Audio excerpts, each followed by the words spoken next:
வணக்கம். நான் உங்கள் டாக்டர் சாமுண்டீஸ்வரி பேசுகிறேன். இன்னைக்கு நம்ம எதை பற்றி பார்க்க போகிறோம்னா சளி இருமலை பற்றி பார்க்க போகிறோம். இப்போ குழந்தைங்களுக்கு சளி இருமல் அதிகமாக இருக்குது இந்த கிளைமேட்டில். அதுக்கு என்ன கொடுக்கணும்னா ஃபஸ்ட்டு கற்பூரவள்ளி துளசி.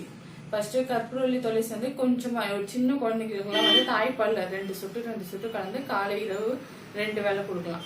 கொஞ்சம் குழந்தைங்க வளர்ந்த உடனே ஒரு 10 மாதம் ஆன உடனே சித்திரத்தை அதிமதுரம் இது ரெண்டுமே நல்லா கண்ணில் இழைச்சிட்டு ஒரு மாசத்துக்கு 2 இழை அந்த மாதிரி எத்தனை 10 மாசத்துக்கு எத்தனை இழை அந்த இழையை இழைச்சிட்டு பாலில் கலந்து குழந்தைங்களுக்கு கொடுக்கலாம். அப்போ அந்த சளி வந்து மோஷன் வழியாக வந்துடும்.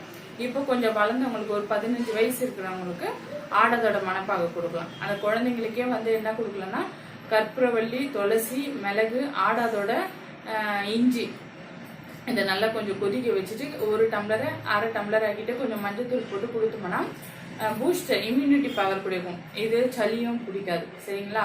இப்போ பெரிய குழந்தைங்களுக்குலாம் எப்படின்னா ஆடத்தோட மணப்பாகு கொடுக்கணும். அதை விட கொஞ்சம் பெரியவங்களுக்கு என்ன கொடுக்கலாம்னா திரிகடுகு, சுக்கு, மிளகு, திப்பிலி இது 3மும் கலந்து தேனில் கொடுக்கலாம். காலை மாலை 2 வேளை வெறும் வயிற்றுல சாப்பிடணும். திரிகடுகு, திரிபலா, அதுக்கப்புறம் வந்து ஆடதோட இந்த மாதிரி ஏதாவது ஒன்று கொடுத்துடலாம். அதை விட பெரியவங்களுக்கு என்னன்னா சுவாச அமுதான்னு இருக்கு. சுவாச அமுதா. அதை விட 70 வயசு இருக்கிறவங்களுக்கு வந்து சுவாச கல்பா.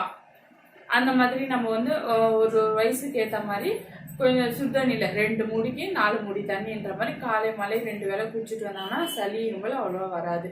இப்போ நாட்பட்ட இருமல் அதுக்கு என்ன கொடுக்கலாம்னா கண்டங்கத்திரி லேகியம். கண்டங்கத்திரி லேகியத்தை அப்படியே வாயில காலை மாலை 2 வேளை கொடுக்கலாம். இப்போ சரியா கழிச்சல் போறாங்க. இப்போ குழந்தை இதில் சாப்பிட்டு ஜீரணமாவாத பேதி ஆகுது அப்படின்னா இஞ்சி சாறுத்து தொப்புள்ள தடவலாம். அதுக்கப்புறம் இந்த தொண்டை வலி இருக்கிறவங்களுக்கு இல்லை வயிறு வலி இந்த வயிறு புண்ணா இருக்கிறவங்களுக்கு இஞ்சி சின்ன சின்ன துண்டா நறுக்கிக்கிட்டு வாயில போட்டு நல்லா மென்னணும். நல்லா மென்னுட்டு அந்த சாறை துப்பிட்டு முன்னாலே அந்த முழுங்கவும் செய்யலாம், துப்பும் செய்யலாம். அது என்ன ஆகணும், தொண்டைக்கு கொஞ்சம் இதமாக இருக்கு, நல்லா ஆகும். சரிங்களா? தேங்க்யூ.